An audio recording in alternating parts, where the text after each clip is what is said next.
Welcome to Around the Peninsula. I'm Senior Airman Devin Notestein. Finding comfort in something you love can make all the difference in the world. KATUSA Sergeant Changyun Chan gets a life lesson free of charge. Remember here, or you're smashing or you're being smashed. Focusing on every word of instruction Professor Tony Pasos gives, students learn Brazilian Jiu-Jitsu on USAG Yongsan. Foot on the biceps. 90% of the time, one-on-one combat ends up on the ground, which only proves why learning this discipline is important for service members to add to their fighting capabilities.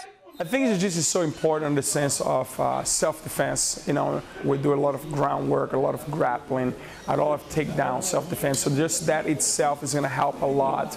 You protect yourself and help to be able to protect the people around you. That's the number one and most important. Pasos relates to the challenges soldiers go through with being away from family and their comfort zone. He experienced similar emotions when he left his home country of Brazil in his early 20s to come to the U.S. He believes the bond that's formed on the mat can help soldiers cope with the struggles they face. The days that you're not doing as well, somebody else can lift you up, and tomorrow you're the one that's not doing very well, and a friend of yours is going to help you out to grow that. That's something that really, the Jiu-Jitsu community helped me a lot, and I'm sure it's the same thing here. KATUSA Sergeant Changyun Chan, Yongsan, Korea. But that's from a true master. Professor Pasos runs a gym in Sterling, Virginia called Team Pasos BJJ.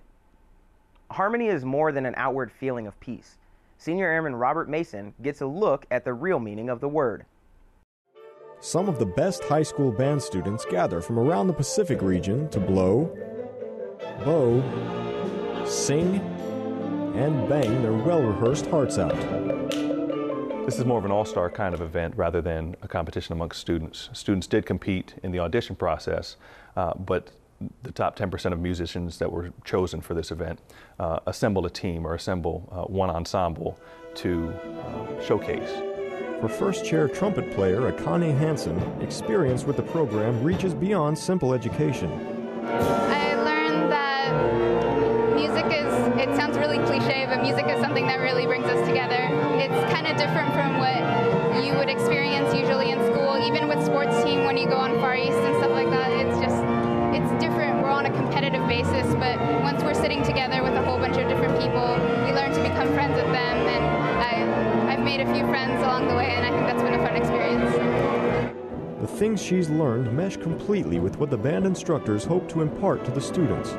We just really want the kids to have an enjoyable time and to have a rigorous above high school level experience that will challenge them to grow and to also bring back some of the experiences they have there into their local schools and make those local schools better.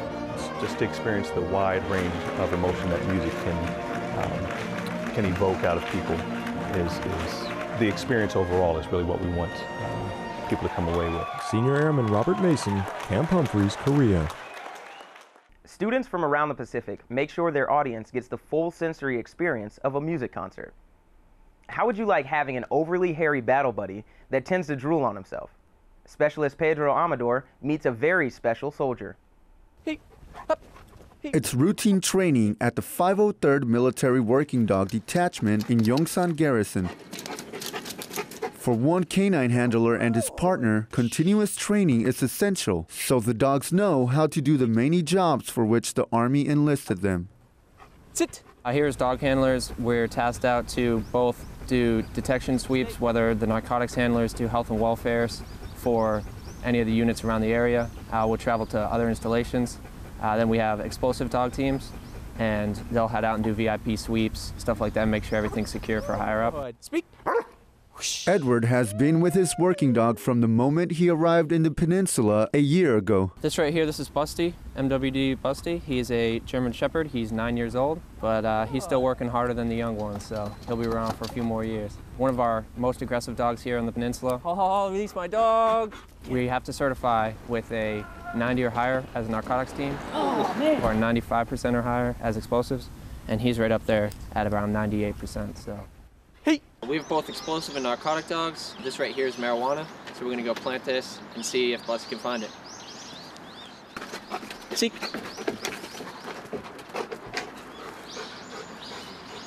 What we're looking for from the dogs is a passive response, either a sit or a down. Stay. Mission success also requires the canines to be in top health. I know, come on. Every handler will come in when we first see our dogs in the mornings. We'll check on them. If that's something's not seeming right, we'll take them over to the vet, which is actually located right next to the kennels. We also are required to go there at least 2 times every month on the 1st and the 15th, check their weights, give them medication. Stay. And we also have semi and annual checkups, physicals as well. Busty still has plenty of years in him, but his time as Edward's partner is limited. It's always rough, you know. You get a special bond with every dog that you work with, but I have complete faith in the next handler that he'll take over right where I left off. Plus, he'll be left in good hands. He had such a big bond with his last handler. I think switching over to me is probably going to be the biggest part. So as soon as I get that report down, I think we'll be golden. I feel excited, just ready to start. And will Busty miss Edward as well?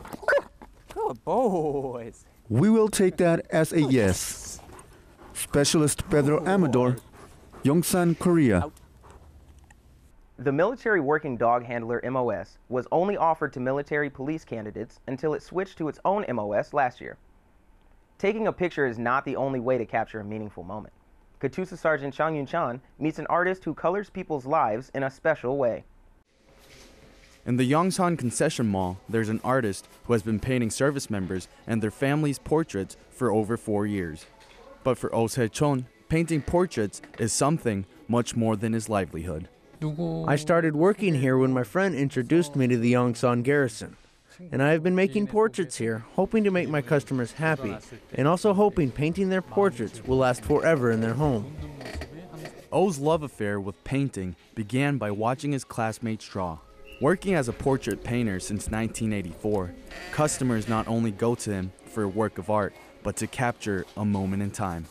Someone asked me to paint his father's portrait who had just passed away. When I finished it and showed it to him, he suddenly began to cry. That really touched me, and I was so proud to have that skill which could help other people.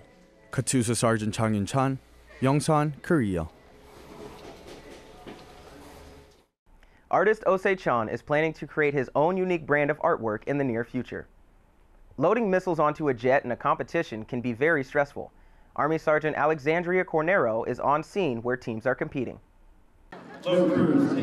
Service members gathered together on Kunsan Air Base for a Peninsula-wide weapons loading competition and festival. I love my job, I love what I do. It's the best of the best, loading against each other for bragging rights, trophy, and a big celebration afterwards. We do this to make sure that we're proficient and we can do this, because this is a dangerous job.